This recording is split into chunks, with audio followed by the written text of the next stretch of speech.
saya Ngatini, umur saya 60 tahun, yang sekarang ini tempat tinggal saya Dusun Anggrek Baru, Perkebunan Ramunia, Kecamatan Pantai Labu, Kabupaten Deli Serdang.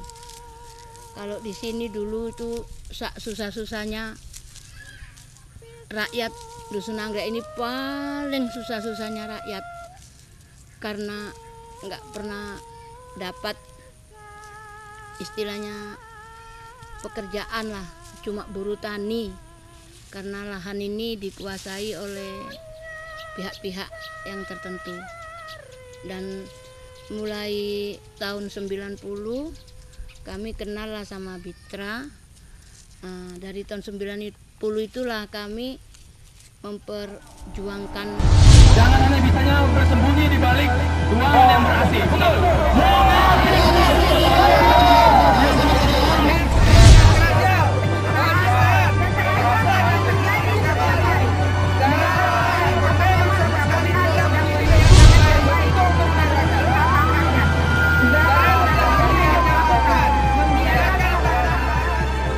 Pertama beladang di sini itu pernah lahan kami itu diminta oleh Pangsiunan Kodam, dan di situ kami sampai perang sama orang Pangsiunan itu.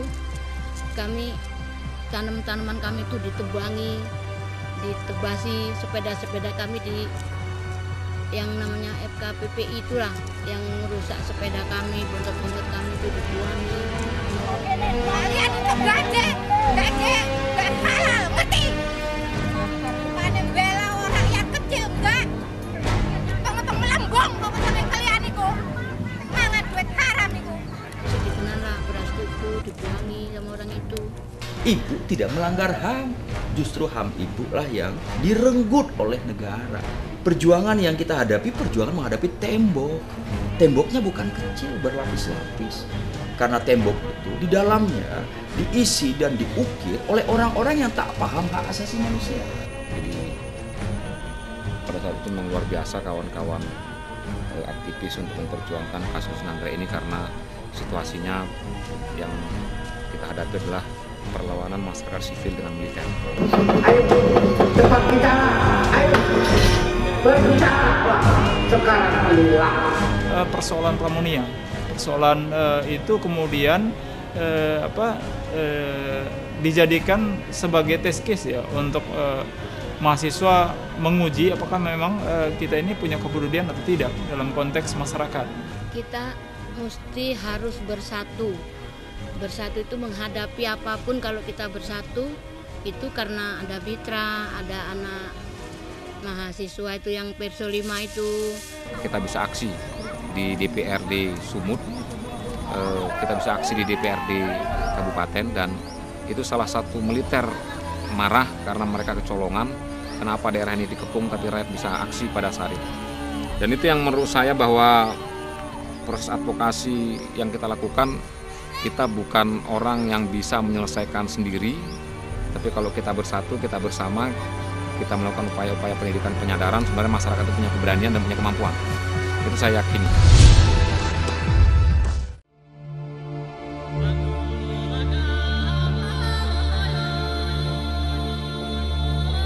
Perjuangan tak pernah selesai. Seperti perjuangan warga Dusun Anggrek, Deli Serdang, Sumatera Utara. Perjuangan mereka dalam aksi merebut kembali hak atas tanah garapan dari keserakahan rezim Orde Baru. Ini hanyalah satu kisah dari berbagai rentetan cerita heroik petani yang didampingi Bitra Indonesia. Masyarakat bawah selalu rentan dengan kemiskinan. Petani Indonesia adalah kaum yang kalah, terutama sejak kegagalan revolusi hijau di sekitar tahun 80-an.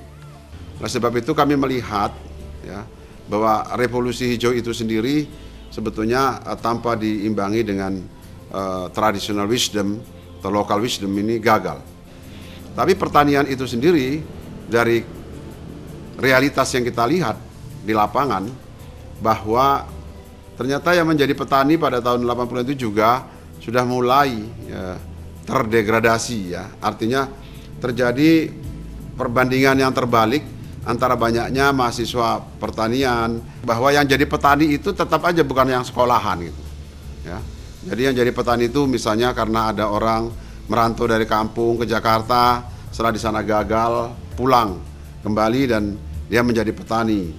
Atau juga di desa karena kalah bersaing dengan kawan-kawan yang lain yang sudah merantau, dia menjadi petani. Akhirnya kita berpikir pada waktu itu tahun 80-an, siapa nanti yang akan menjadi petani di tahun 2000-an ya, kalau SDM pertanian ini ternyata mengalami kemunduran terus.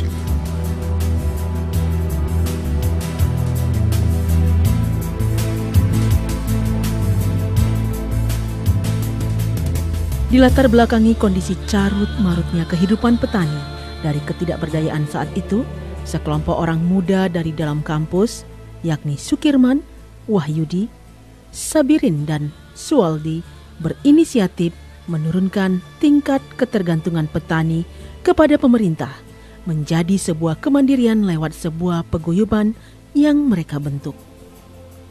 Jadi pada waktu itu Indonesia mengalami kesulitan ketergantungan pembangunan dari pemerintah. Karena pada tahun 70-an kita booming penghasilan devisa dari minyak bumi, sehingga pembangunan lebih banyak didominasi oleh pemerintah secara top down.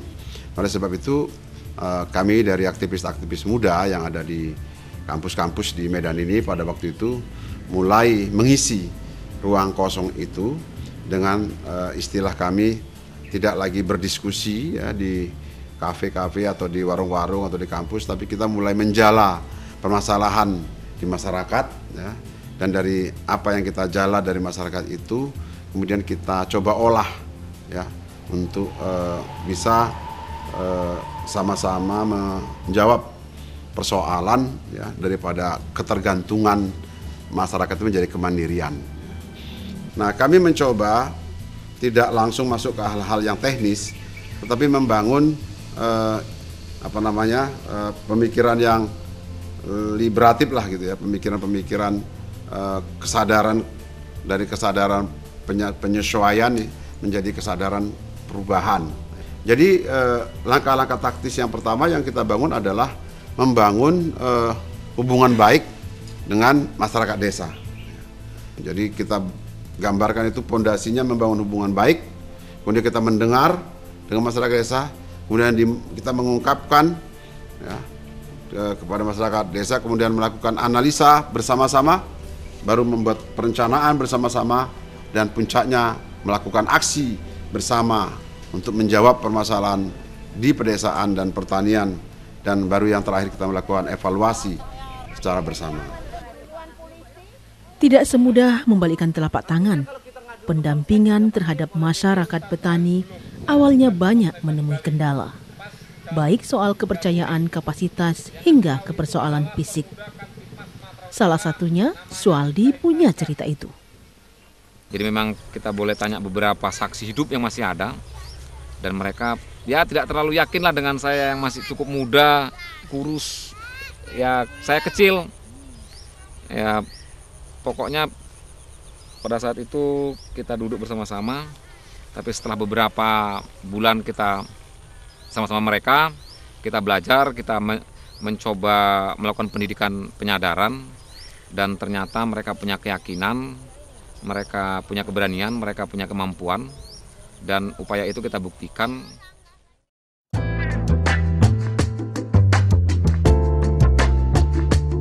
Dalam perjalanannya, Bitra atau Bina Keterampilan Pedesaan diakte notariskan menjadi yayasan pada 31 Januari 1992. Gerbong Bitra kemudian semakin ditambah orang-orang muda energik, di antaranya Sebastian Saragi, Job Rahmat Purba, Listiani, serta Rusdiana. Bitra semakin getol melaksanakan kegiatan-kegiatan pengembangan sumber daya manusia di pedesaan di wilayah Sumatera Utara. Penguatan melalui kelompok-kelompok masyarakat jadi ujung tombaknya. Tidak sekedar itu, Bitra juga bagai rumah demokrasi bagi para mahasiswa. Program mahasiswa marginal merupakan bagian kepekaan di dunia pendidikan anak bangsa. Di bagian ini, mereka membentuk usaha mikro dan simpan pinjam bagi mahasiswa yang kurang beruntung secara ekonomi, namun memiliki kecerdasan secara intelektual.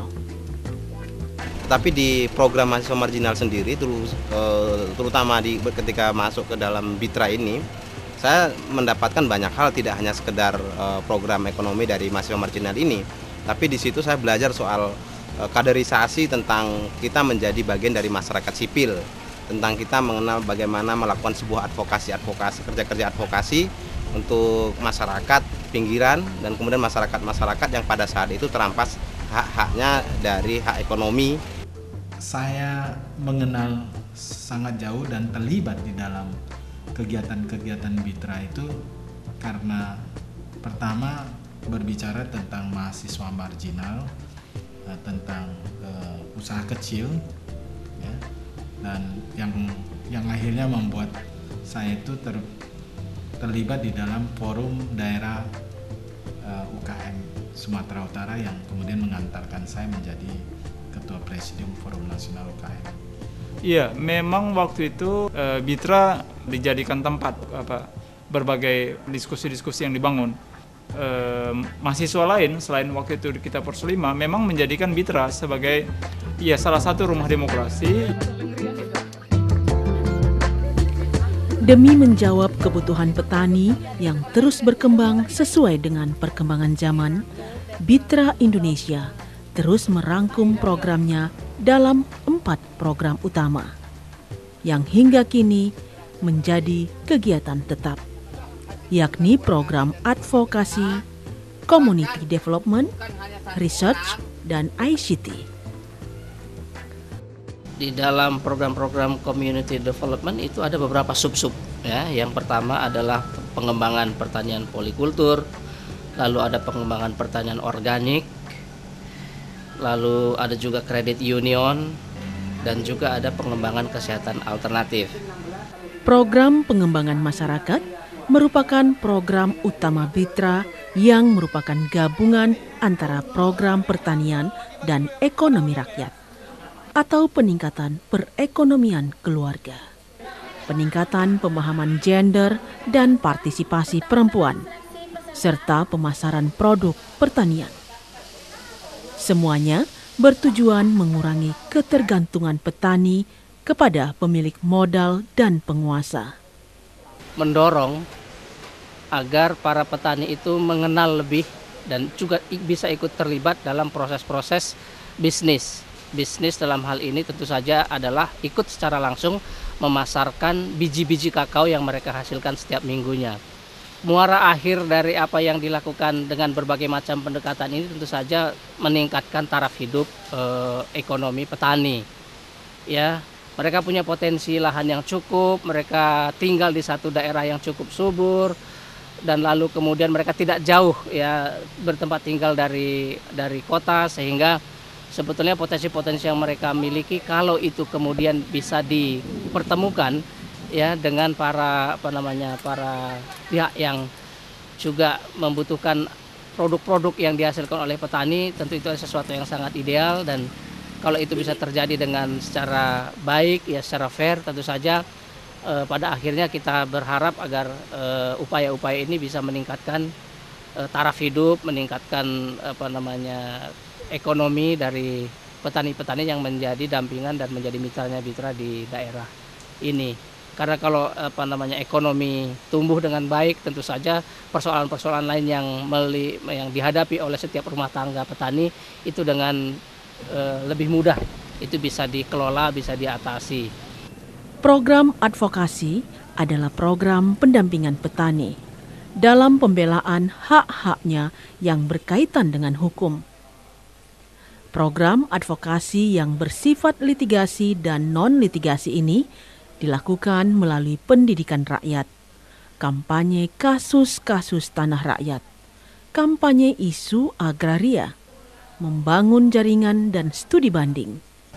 Pada awalnya memang Bitra lebih fokus kepada advokasi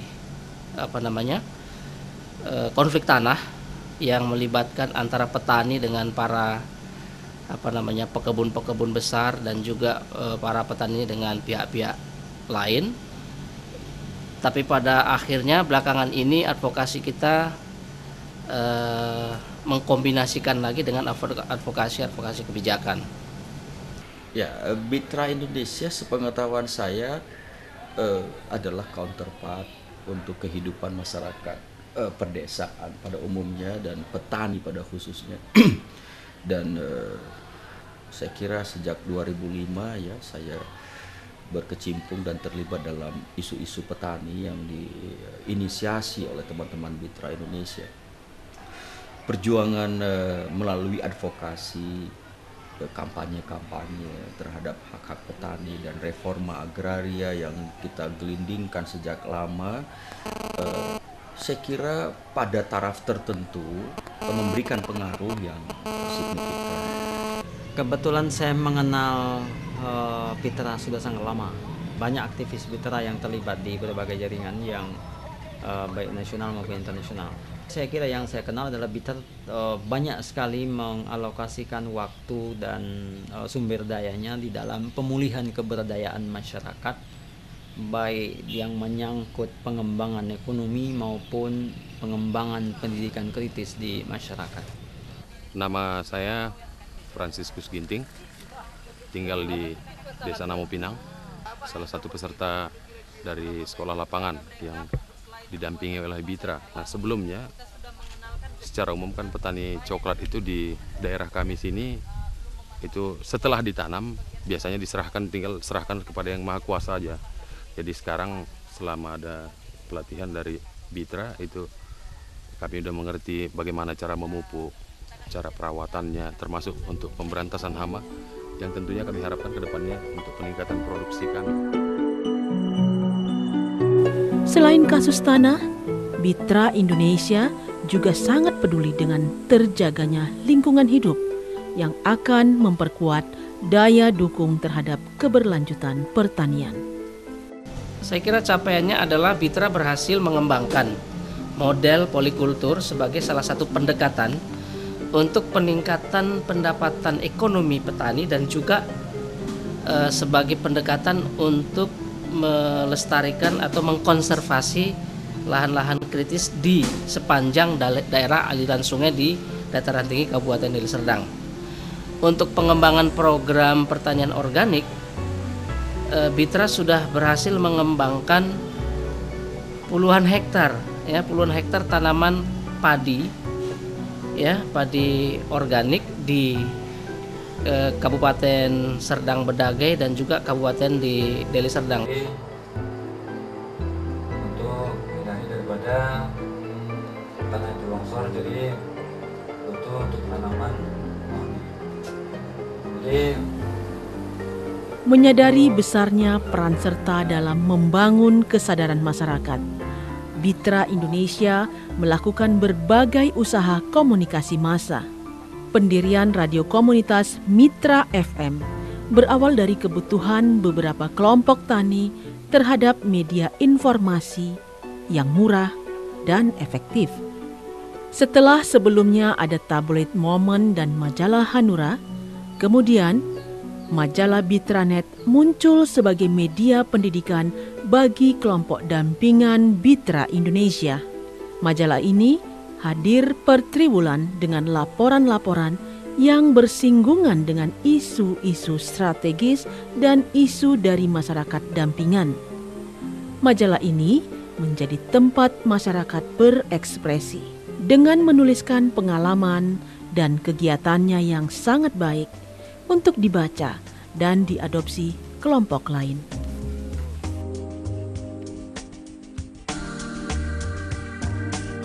Training Center Sayum Sabah atau TCSS yang terdapat di Kecamatan Sibolangit, Deli Serdang merupakan dedikasi Bitra Indonesia terhadap pertanian dan lingkungan.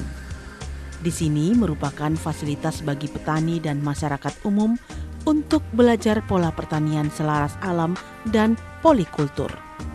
Hingga sekarang, TCSS menjadi satu tujuan ekowisata yang masih siap menerima tamu dari berbagai kalangan.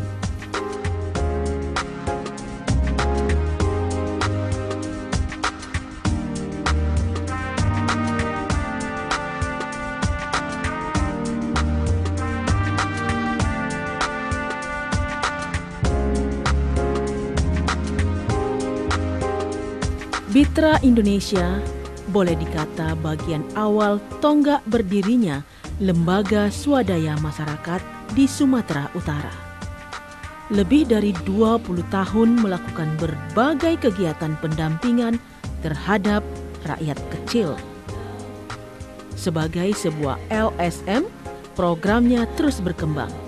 Dituntut memiliki program dan kegiatan yang bersifat sinergis dan realistis demi terciptanya ruang aktualisasi dan konstruktif bagi pengembangan masyarakat.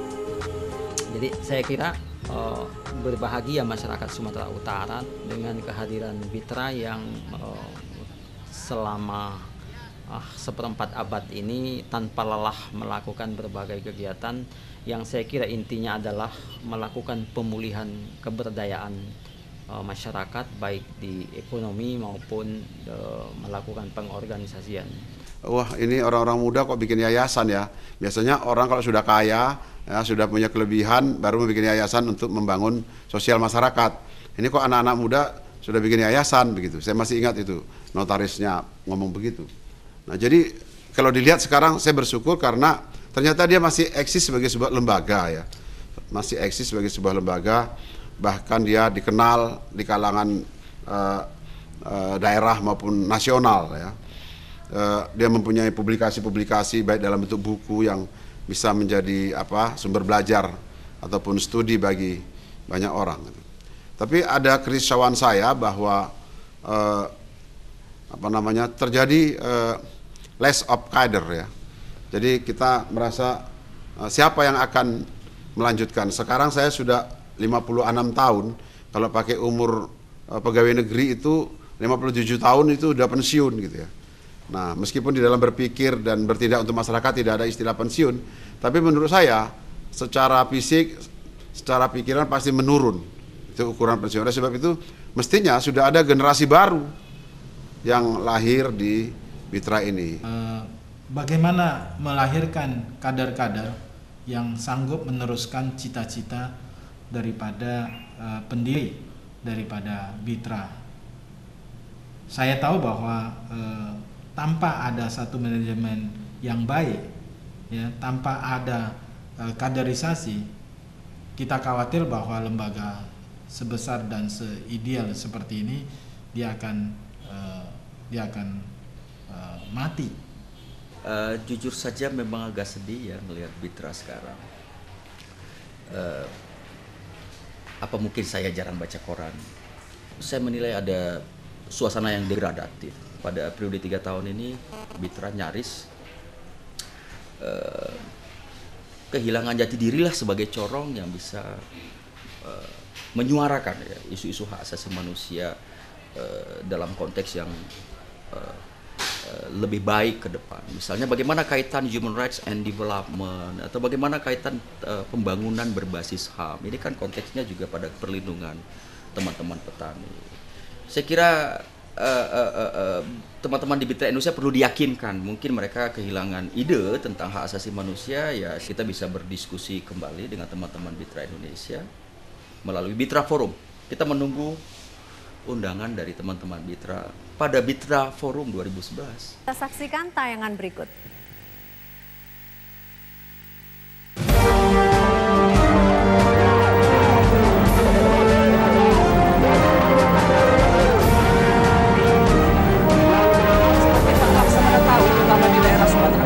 Muncul banyak sekali lembaga-lembaga keuangan alternatif seperti Bank Perkreditan Rakyat atau BPR.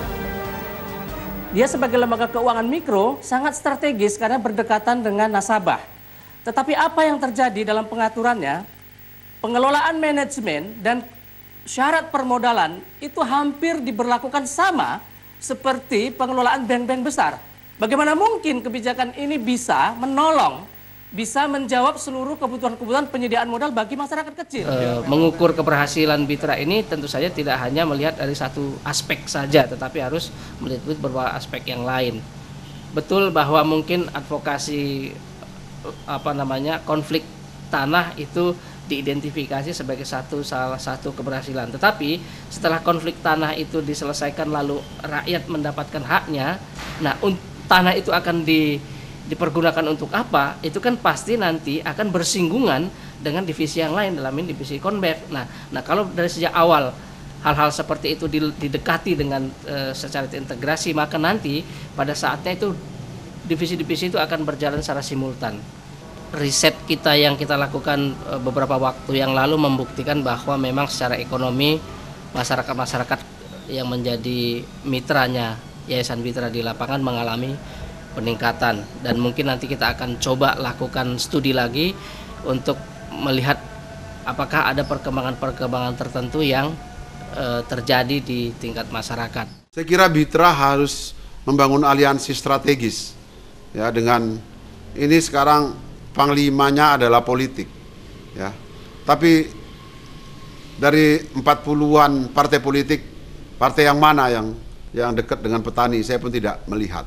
Semua partai mengatakan dia perjuangkan petani, tapi hanya pada waktu mau memerlukan suara petani saja gitu. Jadi betul, seperti Hairil Anwar katakan, pekerjaan belum selesai.